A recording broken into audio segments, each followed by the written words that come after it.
Hello students. तो यहाँ पे हमारे पास एक डिफ्रैक्शन, सिंगल स्लिट डिफ्रैक्शन का एक सवाल है। तो इस सवाल में बोल रहा है कि भाई अगर यहाँ से 40 डिग्रीज पे अपना फिफ्थ ऑर्डर मिनिमा बन रहा है, तो ये बता दीजिए कि स्क्रीन पे मैक्सिमम कितने ऑर्डर तक का मिनिमा आएगा, हाईएस्ट ऑर्डर मिनिमा कहाँ तक जाएगा। तो before getting into solving the question एक बार बेसिक थ्योरी देखते हैं कि डिफ्रैक्शन में बेसिक थ्योरी क्या होती है। So what ends up happening is, यहाँ पे जो भी पैरेलल बीम आती है फ्रॉनहोफर डिफ्रैक्शन में, वो हर डायरेक्शन में डिफ्रैक्ट हो जाती है। तो हम लेट्स से एक पर्टिकुलर डायरेक्शन कंसिडर कर लेते हैं कि भाई थीटा एंगल पे जो रेज जा रही हैं डिफ्रैक्ट होने के बाद, तो उनको जब हम यहाँ पर कॉन्वर्ज करवाएंगे पी पॉइंट पे, तो इन सभी का एक इंटरफेरेंस देखने को मिलेगा। यहाँ पर बहुत सारी वेव्स आ रही हैं, तो ये पहली वेव, दूसरी वेव, तीसरी वेव, ऐसे बहुत सारी वेव्स होंगी यहाँ पे। हर दो वेव के बीच में कुछ ना कुछ पाथ डिफरेंस है। यहाँ से यहाँ तक इन दोनों का पाथ सेम है, पाथ डिफरेंस मेनली यहाँ पर है। इसके आगे भी हम मान सकते हैं कि दोनों का पाथ लगभग सेम ही है, अप्रॉक्सीमेटली द सेम। तो मेन पाथ डिफरेंस हम यहाँ पर कंसिडर करते हैं।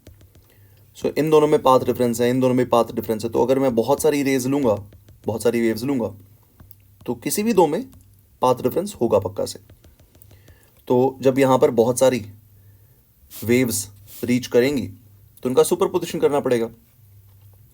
तो पहली वेव और दूसरी वेव में अगर लेट्स से छोटा सा एक डेल्टा फाई का फेज डिफरेंस होगा, तो यहाँ पर वेव का इंटरफेरेंस करवाते वक्त हम फेज वाला कंसेप्ट यूज़ करते हैं, where we treat the phasors as vectors, और सभी के एम्पलीट्यूड यहाँ पर लिख देते हैं A1 A2 A3। अब क्योंकि सारी सेम जगह से आ रही है, उनका सबका एम्पलीट्यूड हम सेम मान लेंगे और फिर उन सबका वेक्टर एडिशन करेंगे।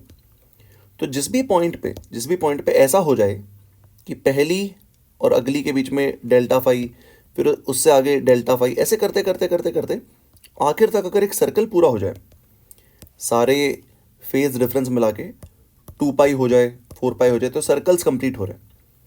तो ऐसे में क्या होता है, यहाँ पर पहुँचने के बाद इन सभी वेक्टर्स का वेक्टर एडिशन ज़ीरो आ जाएगा, तो रिजल्टेंट एम्पलीट्यूड ज़ीरो आता है यहाँ पे। So what we need to do is कि भाई कुछ नहीं, पहली और आखिरी ये जो दो रेज हैं, पहली से आखिरी तक जाते जाते सर्कल्स कंप्लीट हो जाने चाहिए फेजर्स के। ठीक है कि भाई पहला फेजर अगर मैं यहाँ पर बनाता हूँ, अगला फेजर घूम फिर के यहीं पर बन रहा है, तो ऐसे में क्या होगा, सारे के सारे फेजर्स कैंसिल आउट हो जाएंगे। तो नाउ द थिंग इज, जितना ज़्यादा बड़ा एंगल होगा उतना ज़्यादा इनके बीच में पाथ डिफरेंस आएगा, उतना ज़्यादा इनके बीच में फेज डिफरेंस आएगा, बिकॉज जो फेज डिफरेंस होता है वो k इंटू पाथ डिफरेंस इसके बराबर होता है, k डेल्टा x के बराबर होता है। सो इसमें और इसमें phase difference is k delta x। तो सबसे लीस्ट जो फेज डिफरेंस आना चाहिए मिनिमा वाली पोजीशन के लिए, वो आएगा यहाँ पर 2 पाई, फिर उससे आगे 4 पाई, फिर उससे आगे 6 पाई एंड सो ऑन। बेसिकली एक पूरा सर्कल कंप्लीट हो रहा है कि 2 सर्कल पूरे हो रहे हैं कि 3 सर्कल पूरे हो रहे हैं, and so on. These are the things that you need to check. तो भाई अगर फिफ्थ ऑर्डर मैक्सिमा है, तो देखो भाई सेंटर पे तो, सॉरी फिफ्थ ऑर्डर मिनिमा है, माय बैड, सेंटर पे तो हमारी मैक्सिमा होती है, फिर ऊपर जाते जाते कहीं पर पाथ डिफरेंस ऐसा हो जाता है कि फर्स्ट वाली में और आखिरी वाली में 2 पाई का फेज डिफरेंस आ जाएगा। सो पहली मिनिमा होगी। आगे जाते जाते जब 4 पाई हो जाएगा तो सेकंड मिनिमा आएगी, 6 पाई जब हो जाएगा तो थर्ड मिनिमा आएगी। बेसिकली जो डेल्टा फाई है हमारा between the first and the last रे, वो 2 इंटू एन इंटू पाई के बराबर होता है मिनिमा पे यहाँ पे। ओके, एंड एन का नंबर तुम्हें ऑर्डर ऑफ मिनिमा बता देता है। फर्स्ट मिनिमा पे एन को 1 डालोगे, सेकेंड मिनिमा के लिए एन को 2 डालोगे, एंड सो ऑन। तब देखो इन दोनों के बीच में जो पाथ डिफरेंस है वो हमारा आता है delta X equals to B into sine theta. अभी कैसे आता है, ये भी बड़ा सिंपल सा है कि अगर हम ये सेंट्रल वाली जो लाइन है यहाँ से थीटा पोजीशन मान ले इस पी पॉइंट की, तो अब इस ट्राइंगल में ध्यान से अगर हम देखें तो this angle will become 90 degrees minus theta. ये अगर थीटा है, this angle will become 90 degrees minus theta. अब इस ट्राइंगल में अगर हम ध्यान से देखें तो इस ट्राइंगल को थोड़ा सा जूम करके बना लेते हैं।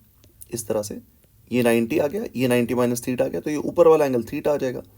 सो इस ट्राइंगल में, इन दिस पर्टिकुलर ट्राइंगल, ऊपर यहाँ पर जो एंगल है, this angle is actually theta.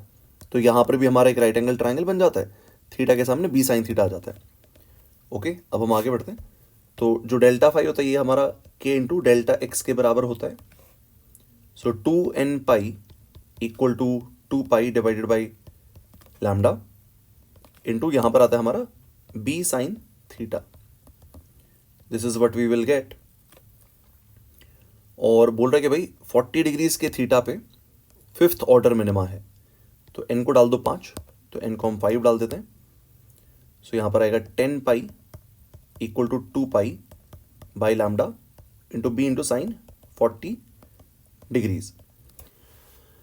तो इधर से b की वैल्यू आ जाएगी हमारे पास, कि b की वैल्यू है 5 lambda divided by sine 40 degrees. Okay, now अब ऊपर जाते जाते ये थीटा मैक्सिमम कितना ही हो जाएगा, 90 डिग्रीज तक जा सकता है एट मैक्स. तो जब मैं साइन थीटा को मैक्सिमम डाल दूंगा, मतलब 1 डाल दूंगा, साइन थीटा को साइन 90 डाल दूंगा, तो सबसे हाईएस्ट ऑर्डर का मिनिमा आएगा मेरे पास. सो जैसे जैसे ऊपर जाते हैं हम, वैसे वैसे और बड़े बड़े ऑर्डर का मिनिमा मिलता है अपने को. और ये पाथ डिफरेंस भी बढ़ते जाता है, बिकॉज एंगल बढ़ रहा है, थीटा बढ़ रहा है, तो साइन थीटा बढ़ेगा. So this keeps increasing, this also keeps increasing. n represents the order of the minima. So for the highest order minima हम क्या देखेंगे, for highest order minima आप सिंपली एक काम करो, साइन थीटा को 1 डाल दो. Okay, theta equals to 90 degrees पे देखते हैं क्या आता है. तो यहाँ पर आएगा 2n पाई, यहाँ पर ये n हाईएस्ट ऑर्डर होगा, is equal to 2 pi by lambda into B into sine 90. Sine 90 को 1 डाल दिया. अब देखो जो b है, b की वैल्यू हम कहाँ से लाएंगे, इधर से लाएंगे, जो हमारे पास ऑलरेडी आ चुकी है. So this becomes 2 pi divided by lambda into 5 lambda divided by sine 40 degrees. यह आ जाएगा हमारे पास, लैम्डा लैम्डा कैंसिल हो जाएगा. अब देखो यहाँ पे 2 पाई है और यहाँ पे भी 2 पाई, वो दोनों भी कैंसिल आउट हो जाएंगे.